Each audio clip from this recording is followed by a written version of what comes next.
tadi pertanyaan Bapak DMC bahwa Yesus sama sekali tidak pernah mengaku dirinya Tuhan. Nah, yang perlu Bapak ketahui, kami ini ada dalam konteksnya, Pak. Ketika Yesus mengaku anak Allah di situ, Allah itu artinya ya Tuhan Allah. Orang Yahudi tahu, Pak. Oleh sebab itu Yesus di mana itu dibunuh, Tante? Pakai ya, dalil dong. Itu penting loh. Ya. Sementara Rasulullah itu tidak mempan, menunjukkan bahwa Rasulullah nggak mempan diracun.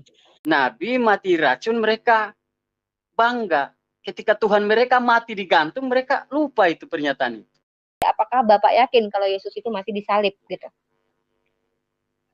Yakin? Berarti kalau kalian sesudah kejadian dan kalian bersuka cita, berarti kalian menyetujui perbuatan iblis yang membunuh Yesus. Awalnya iblis merasuk Petrus karena Petrus menghalangi Yesus untuk maju disalib. Mau saya katakan kalian harus beriman kepada iblis. Sebab kalau tanpa iblis maka dosa kalian tidak akan pernah tertebus. Karena ini pekerjaan iblis sehingga dosa kalian tertebus. Dan Pak Kusnadi mengatakan bahwa yang ketika Yesus itu tidak dibunuh, maka orang akan membawa kabar-kabar dusta bahwa Yesus itu tidak disalib dan lain-lain. Penjelasan Pak Kusnadi tadi alhamdulillah sudah membantu saya membuktikan bahwa ternyata pembunuhan Yesus bukan bersumber daripada nubuatan, tetapi bersumber daripada iblis yang bekerja untuk membunuh Yesus.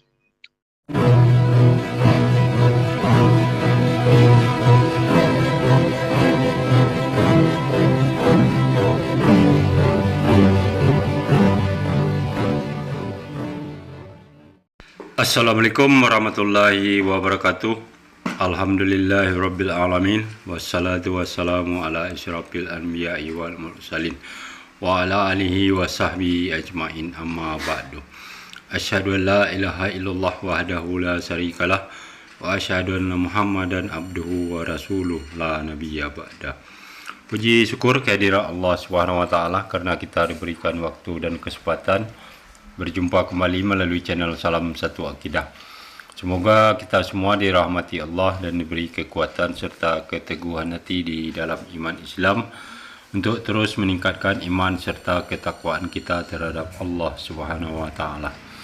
Baik, saudaraku semuanya, pada kesempatan kali ini saya akan menampilkan sebuah diskusi ya antara saudara Rahmana Raja juga Umi Rifa ya, dengan Bu Uti Watimena, juga Pendeta Kusnadi dan Pak Jojo, yang mana di dalam diskusi ini pihak Kristen menuduh bahwa Nabi Muhammad SAW meninggal karena diracun ya, dan ini akan dijawab tuntas oleh Rahmana Raja dan juga DM Channel ya.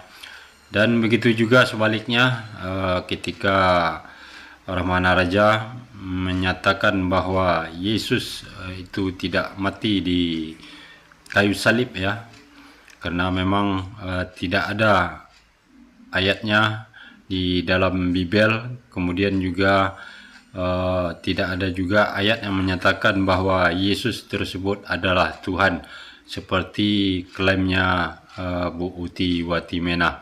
Nah, bagaimana diskusi selengkapnya nanti kita akan dengarkan bersama ya. Namun terlebih dahulu tentunya saya mengucapkan terima kasih yang setinggi-tingginya kepada saudaraku semua yang sudah mendukung channel ini dengan subscribe. Juga yang baru bergabung jangan lupa untuk subscribe dan di-share. Begitu juga kita dukung channel-channel Islam lainnya untuk terus menjadi corong dakwah guna membentengi umat dari upaya pemurtatan dan upaya penangkalan akidah umat muslim. Nah, bagaimana video selengkapnya? Langsung saja kita simak videonya. Selamat menyaksikan.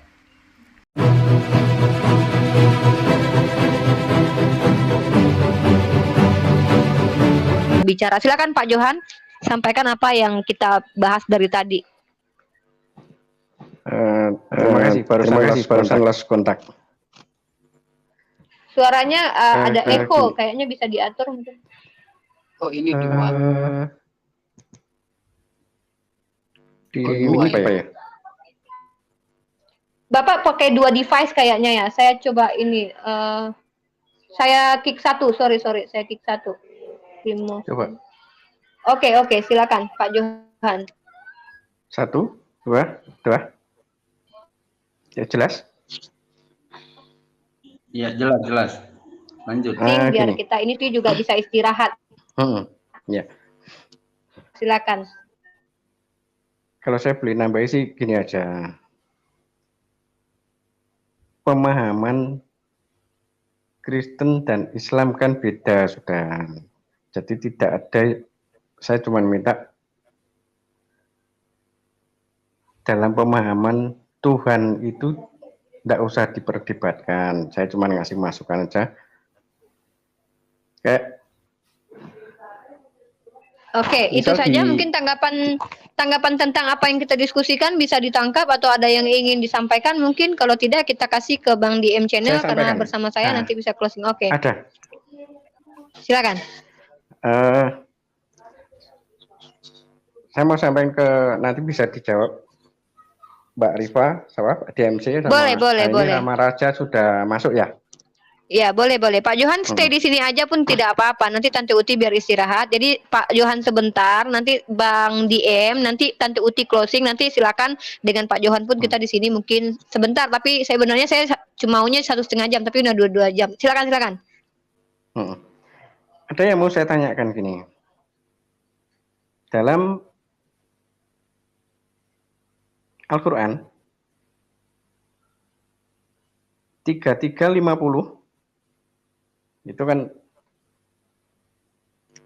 ditulis 3350 bahasa saya 3350 apa nih? Nabi itu ya 3350 apa ini? Al-Quran Al-Ahzab ya.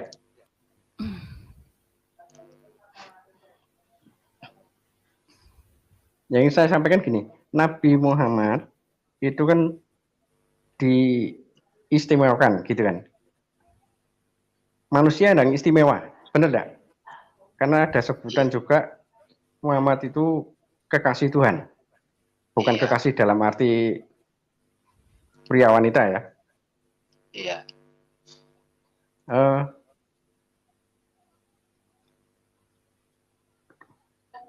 Bisa agak speednya dipercepat Pak, nggak usah takut dengan kita di sini Pak. Maksudnya kasihan Tante Uti dan yang lainnya mungkin pengen istirahat. Dan nanti saya Pak. kalau poinnya salah aja, ngomong Anda nyinggung. Enggak apa-apa.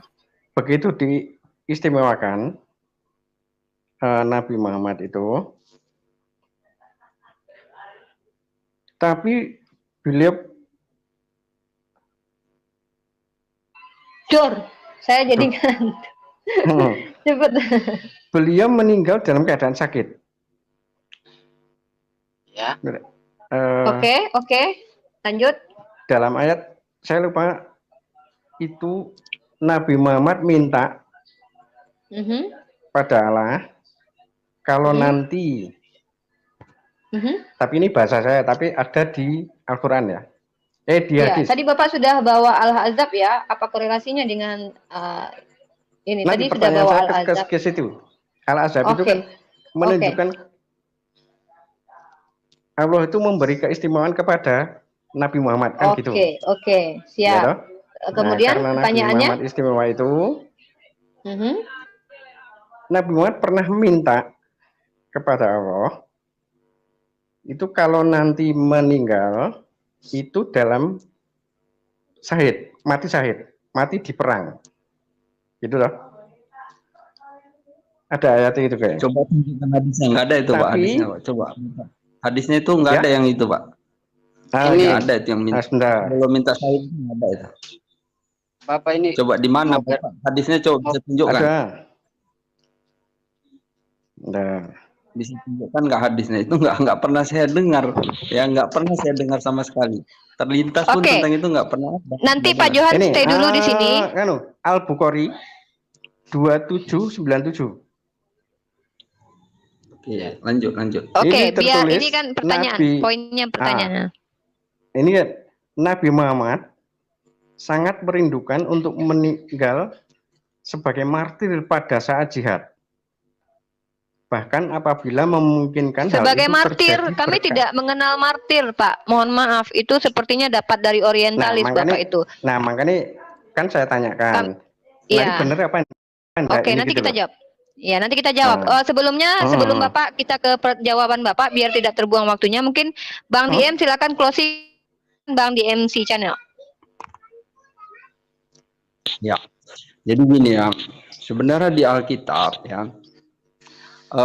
Kalau kita tanya kepada Bu Uti atau yang lainnya ya, bahwa ayat-ayat Alkitab yang menyatakan bahwa Yesus itu bukan Tuhan ya, itu ada puluhan ya, bahkan lebih, bahkan bisa sampai ratus ya. Sementara ada ayat-ayat yang tidak secara nyata ya, secara muhkamat kalau di dalam bahasa Al-Qur'annya, secara nyata menyatakan bahwa Yesus itu Tuhan, dan itu pun hanya 2-3 ayat gitu. Bagaimana mereka mendalilkan kepada 2-3 ayat yang tidak jelas menyatakan Yesus Tuhan dan mengabaikan ada puluhan ayat di Alkitab yang mengatakan bahwa Yesus itu bukan Tuhan ya. Kemudian saya mau menanggapi, sebenarnya Pak Johan tadi mau bilang intinya bahwa Rasulullah mati diracun gitu ya. Itu yang saya tangkap. Iya. Jadi ayatnya itu bahwa padahal dia kekasih Allah tapi kok mati diracun. Sekarang gini Pak, pada saat diracun itu ya, itu bersamaan, bahkan ini membuktikan dan Bapak bisa lihat bersamaan ketika diracun Rasulullah itu ya, itu sahabat yang sama-sama makan dengan Rasulullah itu mati langsung, mati di tempat. Tetapi Rasulullah itu tidak mati, dia mati itu adalah 4 tahun kemudian. Artinya ini menunjukkan bahwa Rasulullah maaf Bang DM, saya close dulu bentar. Itu Pak Johan untuk bahan kita nanti. Maksud saya closing tentang apa yang kita bahas dengan Tante Uti. Lalu biar Tante Uti closing, biar Tante Uti juga istirahat. Nanti biar kita dengan Pak Johan menjawab apa yang ingin ditanya Pak Johan. Silakan mungkin Bang DM tentang apa yang kita diskusikan tadi, di close dulu. Jadi ini mungkin bisa menjadi renungan bagi Bu Uti bahwa ada begitu banyak ayat yang menunjukkan bahwa Yesus itu bagaimana meminta umatnya, sembahlah Bapa satu-satunya Tuhan dan aku adalah utusan. Dan begitu dia berdoa dia artinya kepada Tuhannya. Artinya begitu banyak ayat-ayat menunjukkan bahwa Yesus itu bukan Tuhan ya. Hanya 2-3 ayat yang itu pun tidak jelas maknanya bahwa didalilkan oleh orang Kristen sekarang ketuhanan Yesus, padahal ada puluhan ayat yang mengatakan mereka abaikan bahwa Yesus itu bukan Tuhan. Oke, itu aja dari saya. Oke, terima kasih. Silakan Tante Uti 3 menit closing. Setelah itu Tante Uti boleh istirahat biar kami dengan Pak Johan menjawab pertanyaan Pak Johan. Karena mungkin Bang Ramana Raja dulu nih, ada yang mau diomongkan sedikit. Tante Uti sebentar, ada Bang Ramana Raja, ada yang diomongkan mungkin singkat padat Bang Ramana Raja. Tante Uti biar istirahat juga. Tidak, kalau saya nanti sama Pak Johan saja. Oke, boleh. Tadi malam saya sama Mami Uti, tapi karena keterlambatan saya, jadi saya simak saja dulu. Siap, silakan closing 3 menit dari sekarang Tante Uti. Ya, terima kasih ya. Jadi saya hanya mengambil kesimpulan ya. Saya tadi mengatakan ya, Allah nih, saya memberikan pengertian ya. Allah mengklaim ya. Jadi dari kesimpulan ini saya hanya bisa melihat bahwa Allah memang dialah yang mengklaim. Cuma mengklaim bahwa dia adalah Elohim. Tetapi dari pihak Rifa dan Pak HDMC tidak bisa membuktikan. Yang saya minta tadi di mana semua pernyataan-pernyataan yang ada di Alkitab ini tentang jati diri Elohim itu tidak ada tertulis di dalam Al-Quran gitu loh. Yang dibalikan lagi-lagi balik ke kitab saya, ke Al-Ghazali bilang ke kitab saya. Ya, di dalam Al-Anbiya 79 ya jelas ya Allah mengklaim ya. Maka kami telah memberikan pengertian kepada Sulaiman tentang hukuman yang lebih tepat dan kepada masing-masing mereka telah kami berikan hikmat dan ilmu dan telah kami tundukkan gunung-gunung dan burung-burung semua bersama Daud dan kamilah yang melakukannya. Nah itu dia ya. Jadi Allah lah mengaku bahwa dialah yang telah melakukan semua di situ. Tetapi masalahnya ketika Allah mengklaim semua bahwa dialah yang melakukan itu, yang dia klaim itu tidak ada ternyata di dalam Alkitab ya. Itu ada pembahasan yang lain. Saya akan tunjukkan bahwa semua klaim-klaimnya itu tidak ada ya, salah, kayak nggak tepat 100% gitu loh. Nah itu saja yang saya mau ini. Lalu Bapak tidak bisa membuktikan bahwa itu. Nah ini satu lagi saya mau kasih tahu tadi pertanyaan Bapak DMC bahwa Yesus sama sekali tidak pernah mengaku dirinya Tuhan. Nah yang perlu Bapak ketahui, kami ini ada dalam konteksnya Pak. Ketika Yesus mengaku anak Allah, disitulah saat dia mengaku Tuhan, karena Yesus itu datang sebagai penebus dan juru selamat, dan dia itu adalah firman yang telah menjadi manusia yang disebut anak Allah. Jadi dia tetap mengaku bahwa dirinya itu adalah anak Allah. Tetapi yang perlu Bapak ketahui, anak Allah itu siapa dulu gitu loh. Dia sudah menerangkan bahwa anak Allah itu dia datang dan keluar dari Bapa, dan Alkitab juga telah menuliskan bahwa anak Allah itu dari dialah sang pencipta langit dan bumi, karena dia itu adalah firman. Tercatat Pak, itu loh. Jadi yang satu lagi yang diketahui oleh orang Yahudi, anak Allah itu artinya ya Tuhan Allah. Orang Yahudi tahu Pak. Oleh sebab itu Yesus Di mana itu dibunuh, Tante? Pakai ya, dalil dong. Itu penting loh. Ya, di dalam Matius nih lihat ya. Kenapa Yesus dibunuh ya? Karena Yesus Di PL ada nggak gitu? Di PL ada nggak anak Allah sama dengan Allah? Ya, anak Allah itu sama dengan Allah kan di dalam Yesaya itu jelas sekali. Mau bilang apa ya? Mau ditolak. Oh iya, oke lah, silakan nanti capek nanti. Itu ya. Ya, Matius telah menyatakan siap. Ya, soal penolakan itu terserah kalian, tetapi saya bicara fakta ya. Nah, sekarang mau lihat ya, anak Allah itu apa? Anak Allah itu artinya sama dengan Allah. Oleh sebab itu orang-orang Yahudi. Siap. Sebentar. Oke aja. Sebab itu orang-orang Yahudi telah berusaha untuk membunuhnya, bukan saja karena dia mengaku soalnya. bahwa kamu enggak hafal, Rifa. Saya enggak pernah bawakan apa yang mau Tante bilang itu saya seolah-olah hafal. Iya, kamu hanya menolak. Sekarang begini saya mau kasih tahu ya, terserah kalian mau tolak atau tidak ya, seperti orang Yahudi yang menolak Yesus, terserah. Tetapi kita kan yang diskusi sayang. Iya, ya, kita kan diskusi. Semua telah tertulis. Saya mewartakan apa yang tertulis, apa yang kami tahu. Yesus itu anak Allah ya. Jadi kalau ketika dipaksakan mana Yesus ngaku Tuhan, Yesus mengaku anak Allah. Tetapi anak Allah itu, sebentar, anak Allah itu artinya ya Tuhan Allah. Itu yang diketahui oleh orang Yahudi ya. Orang Yahudi bahkan membunuh Yesus karena dia mengaku anak Allah. Karena kata anak Allah itu krusial sekali. Bukan sama seperti anak Allah seperti kami yang adalah umat Allah. Bukan. Anak Allah buat Yesus itu artinya Mesias, anak tunggal Allah, yaitu firman yang telah menjadi manusia. Kalau Yesus ketika dia mengaku anak Allah, dia dibilang menista. Ya, dia dibilang menista. Karena apa? Karena menghujat Allah, dia bilang. Karena dia mengaku dengan, kenapa menghujat Allah? Karena mengaku Tuhan. Itu Pak, ada konteksnya semua Pak ya. Udah. Siap. Ya, silakan terima udah lebih 3 menit. Menyatakan kebenaran. Ya. Kami terima pernyataan Tante kok, kami terima. Tapi kami biar tetap jadi muslim aja. Terima kasih. Ya, thank you atas ininya ya, atas diskusinya yang santun. Selamat istirahat. Ya. Pak James, Pak Rahmana, Pak siapa lagi? Ya, bye-bye. Pak Johan. Ya, bye. Pak Johan. Halo. Bye.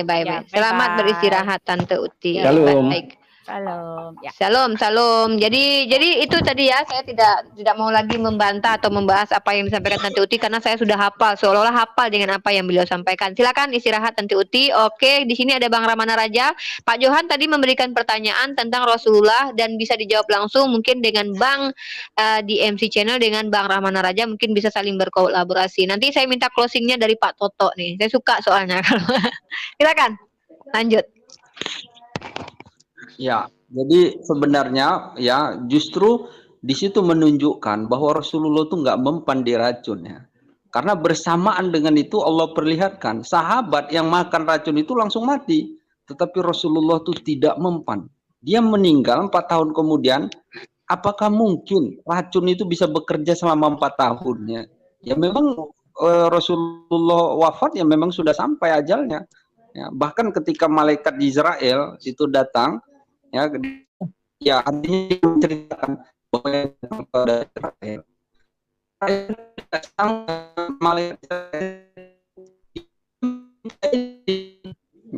bahkan kata Allah jangan, tetapi Rasulullah tidak mau ya, sebagaimana ditetapkan Allah bahwa saya sampai segini, maka Rasulullah ikhlas dia dicabut nyawanya. Jadi artinya bukan karena yang dibawa oleh orang Kristen bahwa Rasulullah tuh Rasul kok bisa diracun. Itu di situ menunjukkan jadi, bersamaan dengan itu sahabat itu langsung mati ya, sementara Rasulullah itu tidak mempan, menunjukkan bahwa Rasulullah nggak mempan diracun ya. Silakan Mbak. Oke, ditambahkan Bang Ramana Raja mungkin, atau apa yang ditanggapi mungkin dari Tante Uti atau dengan Pak Johan, terserah Bang Ramana Raja, silakan sampaikan apa yang disampaikan. Jadi begini, kita ini kan saling melihat sisi kekurangan satu sama lain. Jadi rujukan dari Bapak tadi yang bertanya itu saya sudah paham, itu trik-trik ilmunya CP yang mereka Christian Vinces yang mereka pelajari untuk mau melecehkan Nabi Muhammad SAW. Pertanyaan itu. Karena di situ ada keterkaitan dengan hadis-hadis lain. Tapi tidak apa-apalah, saya akan menjawab bahwa saudara-saudara kita ini yang Kristen sangat bangga ketika mendengar bahwa ketika mereka mau membenarkan bahwa Nabi Muhammad SAW itu meninggal karena diracun. Nabi seorang manusia yang meninggal karena diracun, ini seumpama ya, ini seumpama, saya kasih seumpama. Ketika Nabi mati, jadi mereka sangat-sangat bangga ketika mampu membenarkan bahwa Nabi Muhammad ini mati karena diracun. Tapi mereka lupa, Nabi mati racun, mereka bangga. Ketika Tuhan mereka mati digantung, mereka lupa itu pernyataan itu. Kalau kita mau ambil logika ya, ketika seorang nabi seumpama, ketika seorang nabi ini mati diracun, wajar karena manusia. Tetapi Tuhan mati dibunuh oleh tangan manusia. Ini kan tidak wajar, tidak logis. Jadi ketika Anda mau bertanya tentang hal itu, Anda harus mengoreksi perjalanan kitab Anda, perjalanan ketuhanan Anda. Seperti tadi saya tanggapi tentang apa ya, Tante Upi. Oh, orang Yahudi mengatakan Yesus itu Allah. Mana ya? Orang Yahudi lebih mengetahui kitab Injil itu terlebih dahulu daripada orang Kristen. Berbicara tentang nubuat itu akan bangkit seorang nabi, bukan Tuhan. Nah, kekafiran orang-orang Kristen ini sangat nampak ketika datang seorang nabi, kalian jadikan dia sebagai Tuhan atau Allah itu sendiri. Ya. Kita ambil analogi, saya keluar dari rumah, apakah saya rumah? Yesus datang dari Bapa, apakah Yesus itu Bapa? Analogi dipakai, berpikirlah secara sehat, jangan mengikuti doktrin-doktrin yang diajarkan kesesatan. Saya mau tanya ke Pak Jojo ini. Halo? Pak Jo, ya silakan Pak Jo, silakan Pak Johan ditanggapi. Bang Ramana ini biasa, beliau adalah orang yang terbiasa diskusi, jadi kalau ada nada-nada agak tinggi itu biasa. Pak Jo ini kan baru-baru di sini. Jadi ya dimaklumi saja. Jadi itu tadi pernyataan dari Bang Ramana Raja. Apakah Bapak yakin kalau Yesus itu masih disalib gitu? Yakin? Yakin. Oke, Bang Rana Remaja, Bang Raja silakan. Oke.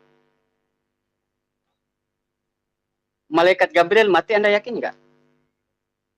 Siapa? Malaikat Gabriel sudah mati, Anda yakin nggak? Malaikat kok mati? Gabriel nggak mati.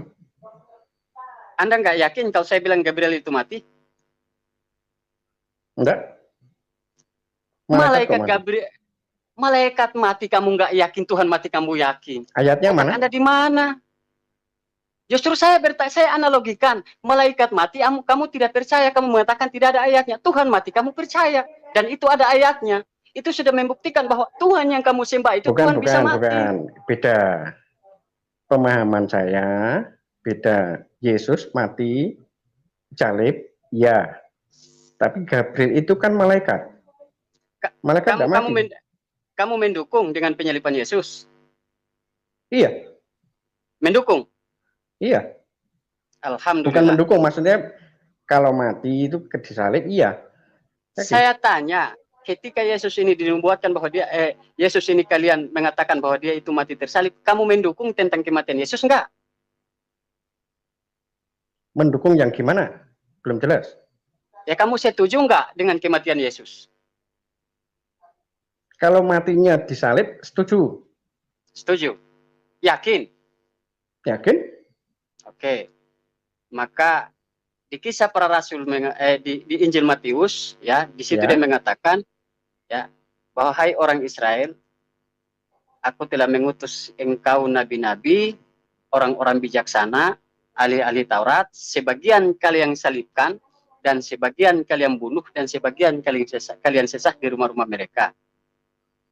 Allah sangat membenci kepada orang-orang yang mendukung pembunuhan nabi-nabi dan rasul-rasul Allah, karena itu paling dibenci Allah. Jadi ketika Anda menyetujui penyaliban Yesus, maka Anda adalah bagian pembunuh Kristus, bukan pengikut Kristus. Paham? Jadi Anda inilah, kalian inilah tergolong orang-orang yang mendukung dengan pembunuhan Yesus. Matinya disalibkan.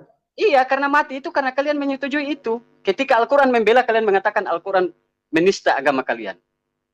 Tetapi betapa luar biasa kami membela Isa putra Maryam, membela Yesus anak Maryam. Dari tuduhan-tuduhan kalian, kalian ngotot Yesus harus mati tersalib.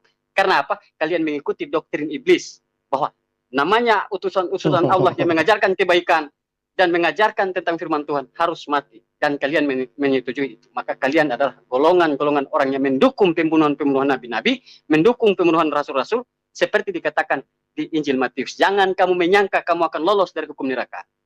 Dan itu Coba sudah ayat tadi disebutkan kalian diulang. adalah ular beluda. Oh, mau saya tampilkan ayatnya? Blunder loh kalau saya tampilkan ayatnya. Oke, Iya. saya tampilkan ayatnya. Sabar, saya kasih ayatnya.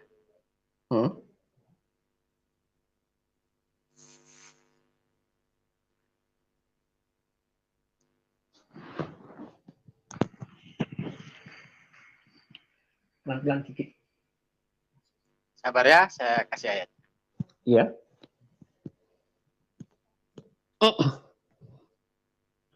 Sabar, pelan, saya cari ayatnya. Matius 32:23 ya. Ayat sebelumnya. Coba. Oke. Ya, Saya bacakan sebentar. Dari 22, 23 sampai ya. Matius Tampilkan. 32, 23, 32. Saya takut berisik kalau ini masih suara saya masih kedengaran? Kedengaran. Oke, saya bacakan dari Matius 23 dari 30 ya. Dan berkata, jika kami hidup di zaman nenek moyang kita, tentulah kami tidak ikut dengan mereka dalam pembunuhan nabi-nabi itu. Tetapi dengan demikian kamu bersaksi terhadap diri kamu sendiri bahwa kamu adalah keturunan pembunuh nabi-nabi itu. Jadi penuhilah juga takaran nenek moyangmu, hai kamu ular-ular, hai kamu keturunan ular beludak, bagaimanakah mungkin kamu dapat meluputkan diri dari hukuman neraka? Sebab itu lihatlah, aku mengutus kepadamu nabi-nabi, orang-orang yang bijaksana dan ahli-ahli Taurat. Separuh di antara mereka akan kamu bunuh dan kamu salibkan. Yang lain akan kamu sesah di rumah-rumah ibadat. Dan kamu aniaya dari kota ke kota. Thank you. Sudah dengar? Kedengaran suara saya tadi? Kedengaran. Iya, Bagaimana Pak kedengaran. Jo? Bagaimana Pak Johan? Jadi mendukung tuh bukan saya sebagai mendukung penyaliban bukan. Tapi saya menyaksikan meyakini kalau Yesus itu mati disalib. Jadi ayat itu bukan untuk ke yang murid Yesus, tapi untuk pihak lain yang menyalibkan itu. Siapa yang bergembira dengan kematian Yesus, Pak Johan? Dan berkata dosa kami sudah ditebus. Siapa yang menyatakan itu? Orang Islam atau orang Kristen? Bukan orang Kristen. Terus siapa? Yesus mati karena siapa? Yesus mati bukan karena Kristen. Tampilkan ayatnya kalau yang mendukung itu Kristen. Yang menyalibkan itu Kristen. Tampilkan ayatnya. Salah pemahaman. Jadi begini, bukan salah pemahaman, ya. Inilah kemunafikan orang Kristen. Ketika kita bertanya, Tuhan kau mati, Dia Maha Kasih, Dia mati itu demi kita. Nah, ketika kita dudukan ancaman itu kepada mereka, mereka menolak. Ingat, ya. Ketika kalian meyakini bahwa Yesus itu mati tersalib, maka kalian adalah bagian-bagian orang yang disebut ular beludak. Beda, meyakini dengan mendukung beda. Kalau mendukung itu mendukung pelaku penyaliban. Terus lambang yang kalau kalian meyakini kalau Yesus itu lambang salib yang kalian itu meyakini. Lambang salib yang kalian ikutlah salib musirta itu suatu dukungan. Kalian mendukung kematian Yesus. Bukan mendukung, beda. Konteksnya beda. Loh. Mendukung dengan meyakini beda. Berarti ikut atau melakukan mendukung pelaku pembunuhan. Itu mendukung.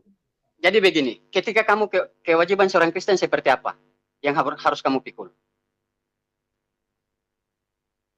Ikut pikul salib kan? Ikut pikul salib kan? Iya kan? Iya. Nah, kalau ikut pikul mendukung nggak? Beda bahasa, beda konteks. Mendukung itu bukan ketika Anda membakar salib, berarti Anda tidak mendukung. Tapi ketika Anda memikul beban salib, maka Anda mengikuti dan mendukung penyaliban nabi-nabi. Paham nggak? Memikul salib itu bukan mendukung. Beda konteks. Jadi bahasa Anda itu ya, itu memplesetkan biar Kristen itu mendukung salah. Oke, sekarang begini. Sekarang Pertanyaan begini. beda. Sekarang begini. Saya tanya, Tuhan Anda mengajarkan kalian untuk Tuhan Anda mengajarkan membunuh nabi-nabi tidak? Menyadarkan? Mengajarkan tentang membunuh nabi-nabi tidak? Tidak. Terus Yesus mati karena dasar apa? Penebusan. Umat. Penebusan. Iya, penebusan umat. Penebusan umat. Oke, Iya. kita kasih clear. Yang percaya pada Yesus kalau Tuhan. Anda bersyukur kan ketika Yesus mati di tiang salib kan? Entahlah. Yang bersyukur itu yang mendukung. Nah, jadi bahasa Anda keliru. Berarti Anda Beda. menolak penebusan itu. Ketika Anda tidak bersyukur Bukan tentang menolak. kematian Yesus. Beda. Iya. Anda maju kena mundur kena ini. Anda beda, pertanyaan Anda keliru. Salah alamat. Bukan salah, bukan keliru, bukan beda konteks, tapi kalian saja yang tidak paham. Ya. Paham? Ketika Al-Quran membela bahwa Isa tidak mati di salib dan Isa diselamatkan oleh Allah sebagai nabi, kalian Al-Quran memfitnah, Al-Quran menista. Tetapi ketika kita palingkan, kalian setuju enggak dengan pembunuhan Yesus? Enggak.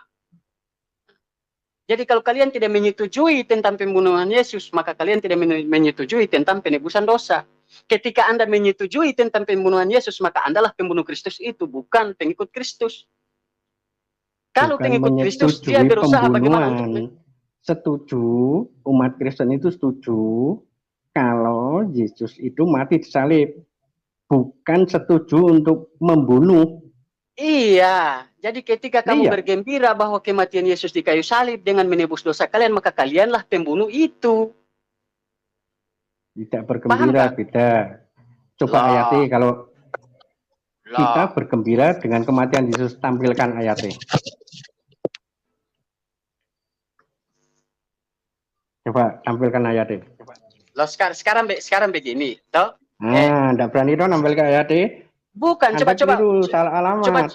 Coba keliru bagaimana? Coba tampilkan ayat-ayat tadi. Apakah disetujui di situ tentang pembunuhan nabi-nabi? Ya, siapa salah satu yang disalib? Yesus kan? Yesus kan? Iya, tapi kami tidak setuju kalau disalib. Ketika kalian tidak menyetujui Yesus disalib, maka doktrin penebusan dosa omong kosong. Karena Tuhan membantah. Beda konteks bagaimana? Jangan. Oke. Saya selamatkan Pak Johan dari karung Bang Rahman Raja karena Pak Johan ini pertama kali berdiskusi di sini. Oke, Bang Rahman Raja, kita umat Islam ya kita menangkap poin-poinnya. Baik, mohon maaf karena ada Satria Injil juga ini Bang Rahman Raja. Mungkin nanti takutnya. Boleh, silakan. Tapi kita sapa dulu Pak Satria Injil. Selamat malam Pak Kusnadi. Selamat malam teman-teman. Ya, Pak Kusnadi selalu datang di akhir seperti Inspektur Vijay ini. Acara udah selesai, orang udah berantem semua, dia datang dengan membawa tulit gitu, kayak Inspektur Vijay datang terlambat. Jadi Pak Kusnadi mungkin ada yang ingin ditanggapi dari apa yang disampaikan Bang Rahman Raja, biar nanti mungkin ada di sini Bang DMC dan Bang Rahman Raja dan Pak Kusnadi. Tapi kita tidak bisa lama-lama, kita hanya punya waktu sekitar 30 menit lagi. Silakan. Oh ya, oke. Baik, terima kasih untuk waktu yang diberikan. Saya ingin menjelaskan apa yang tadi dikatakan atau ditanyakan oleh Pak Rahmana. Yang pertama adalah Pak Rahmana mungkin lupa, di dalam kitab Injil itu pernah terjadi Petrus itu menghalangi Yesus untuk maju di salib. Saat Yesus berkatakan kepada Petrus bahwa dia akan mati dan bangkit. Jadi Petrus mencegah Yesus untuk maju di salib. Tapi kemudian Yesus menghardik kepada Petrus, "Hai iblis, nyahlah dari hadapanku." Jadi Yesus tahu bahwa iblis merasuk Petrus supaya menghalangi atau mencegah Yesus mati di salib. Tapi kemudian pada akhirnya iblis pun merasuk Yudas dan akhirnya mengkhianati dan menyerahkan Yesus untuk disalib. Sabar. Saya komplain di sini. Ketika Anda mengatakan bahwa Yesus melarang siapa tadi namanya? Petrus. Waktu mencegat Yesus disalib. Iya kan? Ya. Saya kira konteks itu seharusnya Anda tampilkan duluan Yudas, karena Yudas yang duluan berkhianat, Yudas yang menjual Yesus. Ketika Yudas tidak menjual Yesus, maka Yesus tidak diketemukan oleh orang-orang Romawi. Anda ini bagaimana? Sudah dari sana baru mundur ke belakang. Oke, peristiwanya adalah Petrus dulu. Jadi Petrus yang mencegah dulu, terus kemudian barulah iblis merasuk Yudas. Jadi di sini kita bisa melihat narasinya bahwa iblis itu kebingungan. Apakah mau disalibkan atau tidak? Pertamanya dia mencegah karena dia tahu kalau Yesus sampai mati disalib, akibatnya dia akan bangkit. Karena Yesus mengatakan, aku akan mati dan bangkit pada hari yang ketiga. Jadi iblis takut kalau dia mati, nanti bangkit, banyak orang Israel percaya. Makanya iblis mencegahnya. Oke Bang, begini Bang, saya tanya dulu, siapa yang mengetahui iblis itu kebingungan? Karena ada dua versi. Pertama, dia merasuk Petrus supaya mencegah Yesus maju ke salib. Tapi yang kedua, dia malah merasuk Yudas untuk menyalibkan Yesus. Jadi ada apa dengan iblis? Saya tanya, mana penjelasan tentang iblis ini kebingungan? Kita sebagai orang yang bernalar, iblis pertamanya tidak setuju Yesus maju di salib. Tapi kemudian dia berubah pikiran. Akhirnya menyerahkan Yesus di salib. Jadi kan kita bisa melihat iblisnya kebingungan. Jadi begini Pak Kusnadi, yang tidak setuju tentang penyaliban yaitu Allah sendiri yang dia katakan di dalam kitab tadi, di Injil Matius tadi. Allah sendiri yang mengutuk orang-orang yang menyalib itu. Bukan masalah iblis. Kita berbicara bukan masalah iblis. Coba Umi bacakan ayat tadi kembali. Saya udah baca itu. Jadi betul bahwa Allah itu juga maka yang orang-orang yang membunuh. Tetapi kita melihat bahwa iblis bisa merasuk Yudas maupun merasuk Petrus. Jadi di sini ada peran iblis. Justru kalau ada peran iblis dan kalian meyakini bahwa Yesus itu mati, dan kematian Yesus adalah suatu kebaikan bagi kalian, maka kalian inilah pendukung-pendukung pembunuh Yesus itu. Salah, bukan mendukung. Gini, pada saat itu, sekarang saya tanya, tadi kan Pak Kusnadi bilang kita manusia kan harus bernalar. Sekarang saya tanya, yang menang tentang kematian Yesus siapa? Yang menang. Jadi gini, kematian Yesus cukup jawab saja. Yang mengatakan bahwa dia hidup dalam kemenangan dengan kematian Yesus siapa? Iblis atau kalian? Setelah terjadi, kita baru tahu bahwa ternyata dia bangkit. Manusia kan tidak tahu masa depan. Jadi artinya bahwa kita bisa melihat dari sini ternyata ada peran iblis yang kebingungan apakah mau mensalibkan atau tidak. Jadi ketika kalian orang Kristen bersukaria, kenapa? Karena setelah itu terjadi. Kalau sebelum terjadi, ya tentu kita nggak setuju. Siapa yang setuju disalib? Tapi begitu sudah kejadian, kita bersuka cita. Berarti kalau kalian sesudah kejadian dan kalian bersuka cita, berarti kalian menyetujui perbuatan iblis yang membunuh Yesus.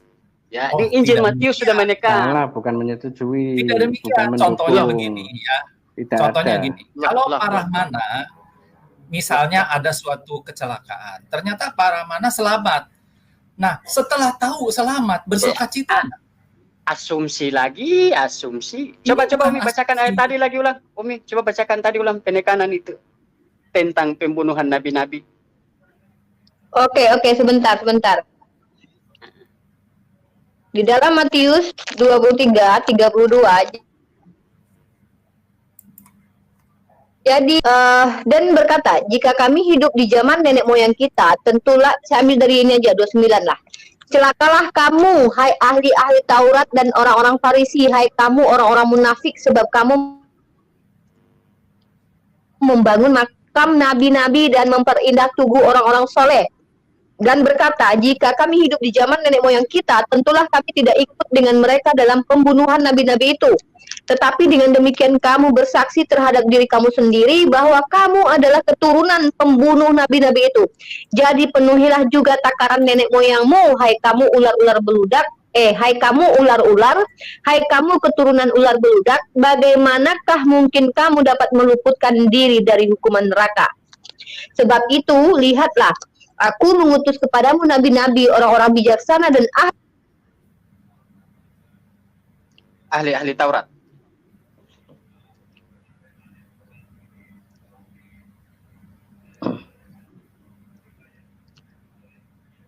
Halo? Orang-orang bijaksana dan ahli-ahli Taurat. Dan sebagian itu kalian salibkan, dan sebagian kalian Ya. bunuh, dan sebagian kalian sesah di rumah-rumah mereka. Jadi Yang rumah-rumah ibadah membunuh mereka. siapa? Yang ditebus siapa? Itu Yang pertanyaan ditebus juga. umat Kristen. Yang ditebus adalah Yang percaya Yesus. Yang membunuh siapa? Iblis. Yang membunuh siapa? Iblis. Salah, Ya udah. membunuh manusia. Manusia. iblis merasuk Iya. manusia. Oh, berarti dosa kalian ditebus oleh manusia ya, orang Yahudi ya? Salah. Salah. Pemahaman Anda salah. Tiru. Sekarang Ini sekarang begini, sekarang Di begini Kristen Pak. pemahamannya bukan Ya, bukan jadi iblis begini. yang membunuh Jadi begini, manusia. Ya, dasar pengaruh siapa Yudas menjual Yesus? Iblis yang membisikkan ke dada Yudas kan? Iya. Iya. Nah, dan siapa yang menghalangi nabi-nabi Allah menyampaikan kebaikan kepada umatnya? Manusia atau iblis? Yang menghalangi. Nah, siapa yang menggoda Yesus? Manusia atau iblis? Iblis. Iya kan? Yang menghalangi apa? Ya. Iya, iblis. Yesus pernah dicobai iblis. Ya, ketika iblis tidak menang, maka iblis mempengaruhi Yudas kembali menjual Yesus kan? Benar apa salah? Salah konteks. betul apa benar? Salah konteks. Oh, berarti tidak Iya. benar ya ketika iblis merasuk ke dalam dada Yudas dan Yudas menjual Yesus dengan 30 keping perak, itu salah konteks ya?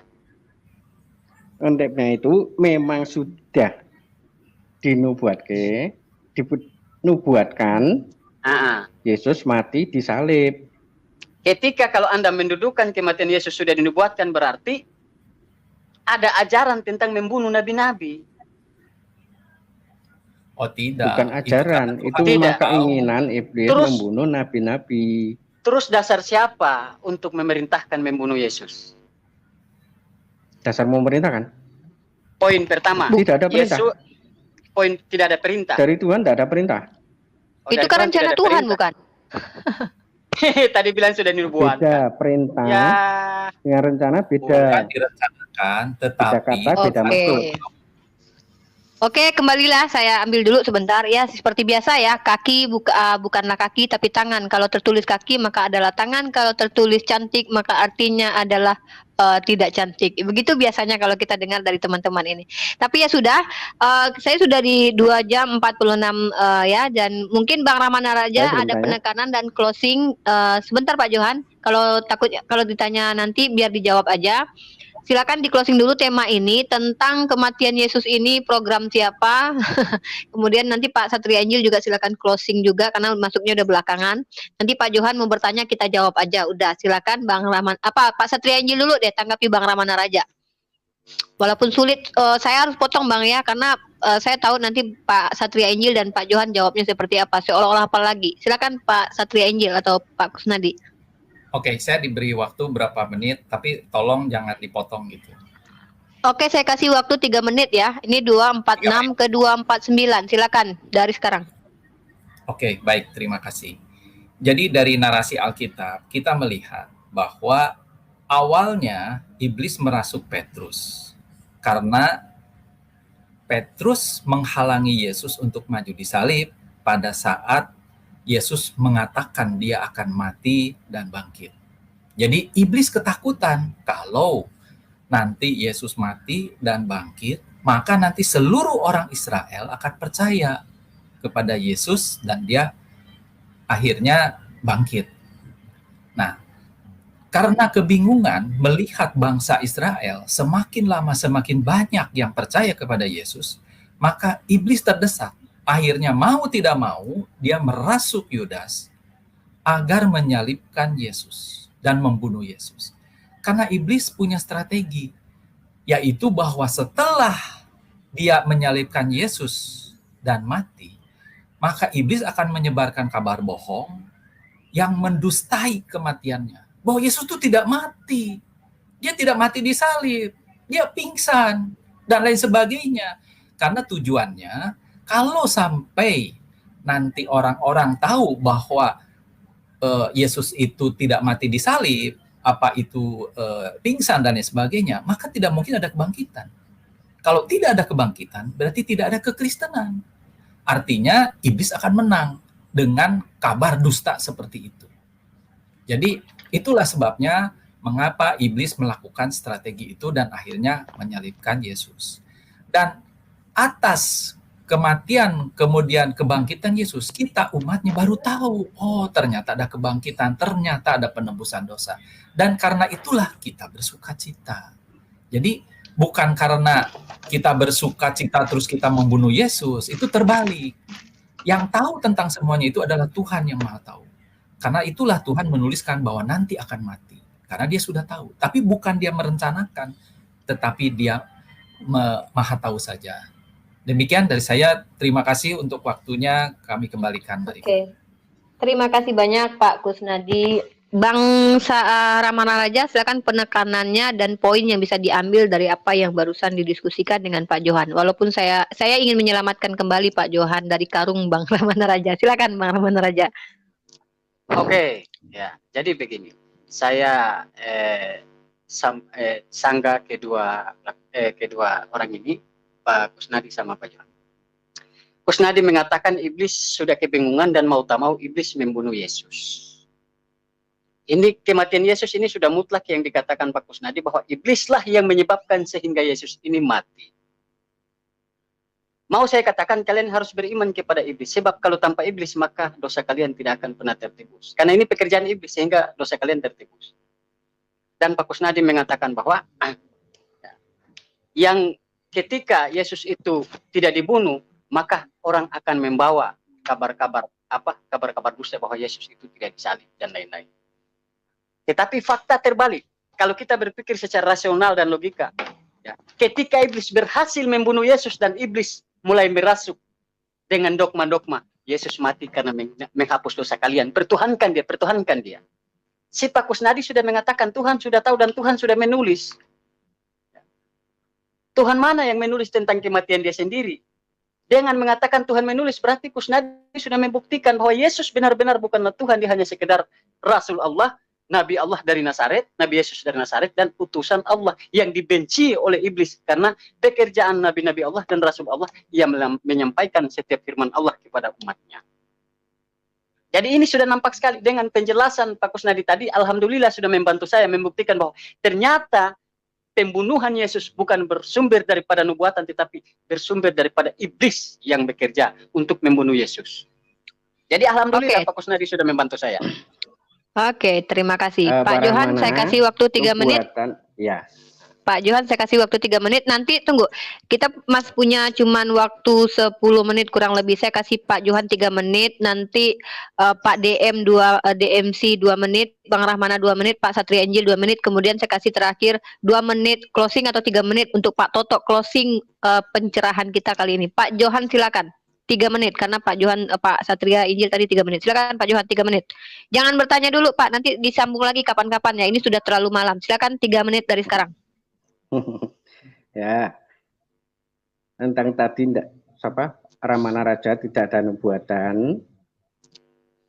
Kalau tidak salah Pak Ramana Raja pernah Kristen ya? Mualaf ya? Justru karena saya pernah Kristen, makanya saya tahu kelicikan tentang pembunuhan Yesus. Sudah membaca Yesaya 7:14 belum? Anda bacakan, jangan bertanya. Kalau mau jelaskan, jelaskan. Kalau tidak tahu, nanti kita yang jelaskan. Nanti ya closing. Jadi itu nubuatan. Kalau saya buka Alkitab,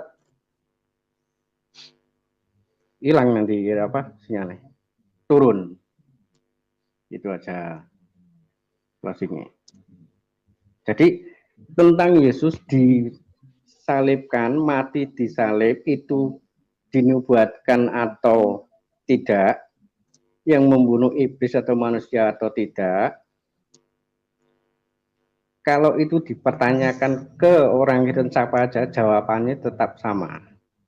Yesus mati, sudah dinubuatkan. Itu aja. Jadi kalau di permasalahan diperdebatkan, kesimpulannya Pak, silakan kesimpulannya biar closingnya lebih mampan gitu. Closingnya, Anda punya waktu 1 menit. Closingnya, Silakan. Yesus mati disalib. Dan itu sudah dinubuatkan. Itu aja closing saya. Oke, terima kasih Pak Johan. Nanti pertanyaan Bapak kita sambung untuk waktu yang akan datang. Ini sudah mau 3 jam, sudah terlalu malam. Silakan Pak di di MC 2 menit. Saya kasih 2 menit. Iya. Terakhir semua saya akan kasih 2 menit. Silakan. Iya. Tentang nubuat ya.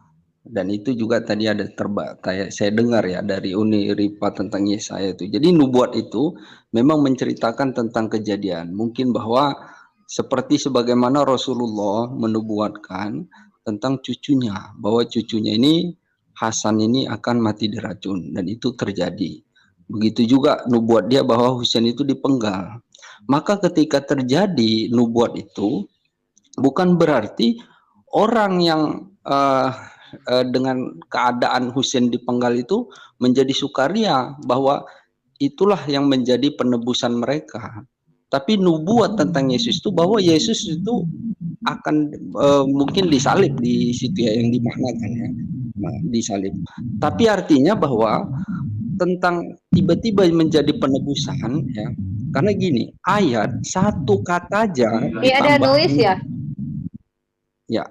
Jadi satu kata aja ditambahkan kalimat tebus ya, atau diganti ya dari Tuhan jadi Tuhan ya, itu akan berubah semua maknanya ya, dan itu akan menjadi perubahan yang sangat fundamental ya.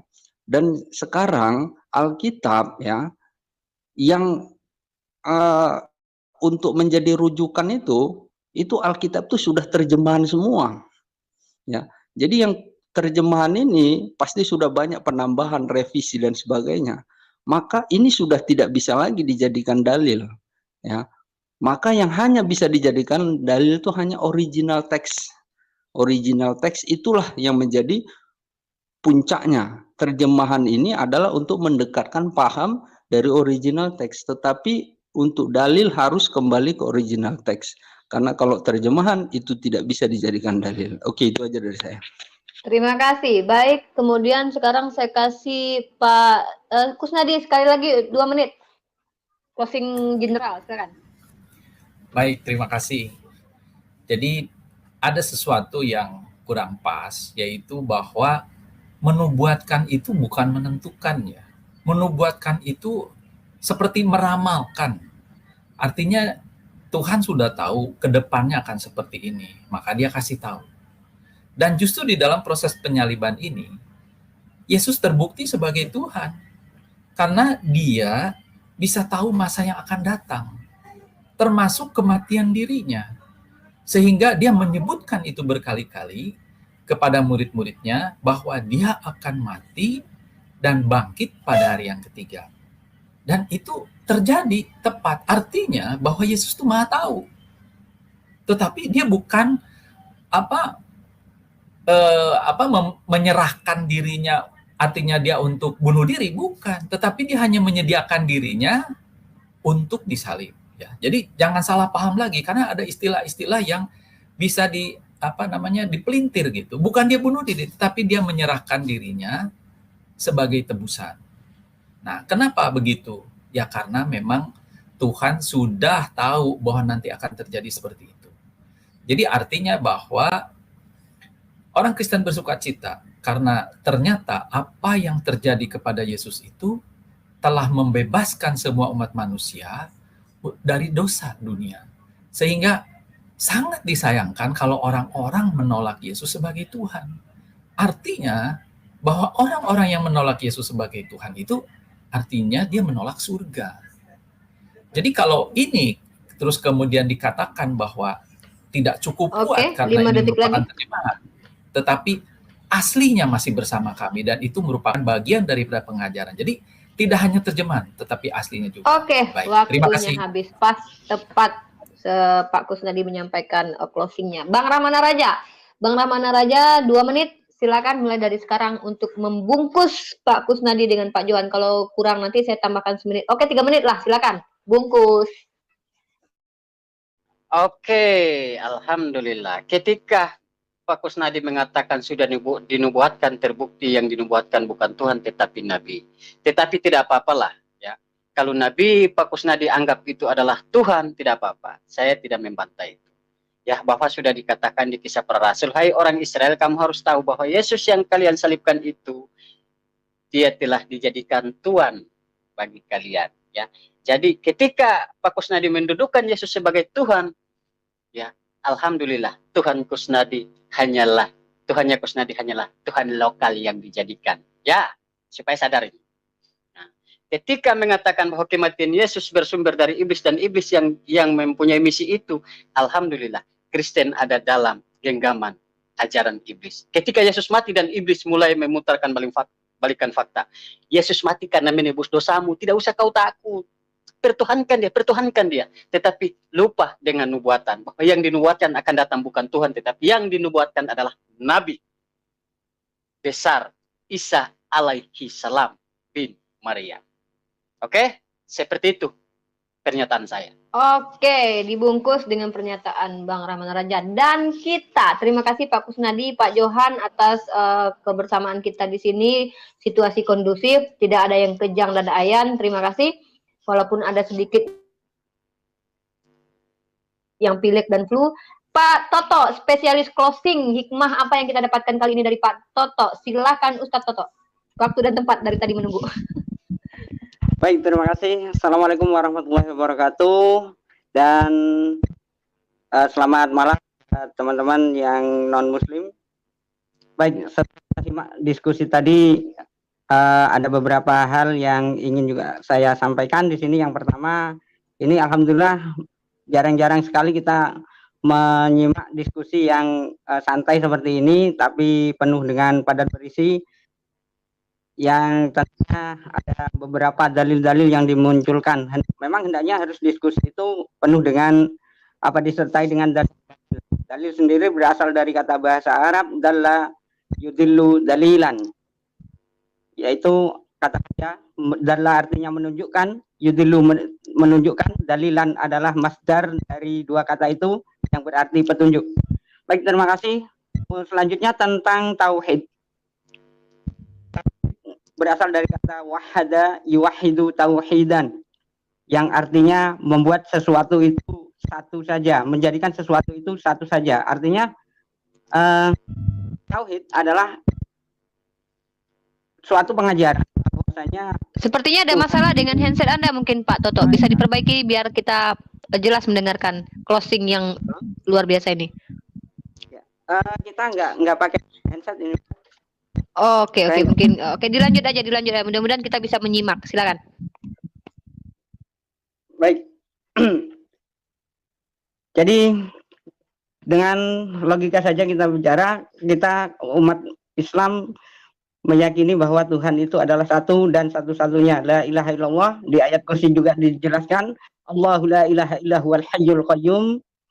Allah itu tidak ada Tuhan selain Dia yang maha hidup dan maha berdiri dan maha tegak.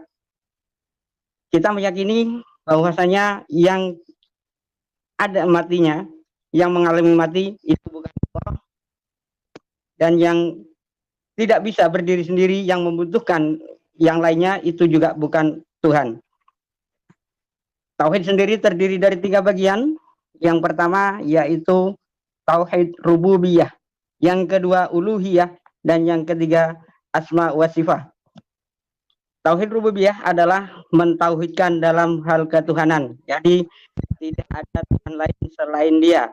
La ilaha illa ana fa'budni. Di dalam Al-Qur'an Allah telah menegaskan seperti itu, tidak ada Tuhan selain aku dan sembahlah aku. Bagaimana cara menyembah Tuhan? Tentunya kita membutuhkan yang namanya syariah atau yang sering kita sebut dengan agama.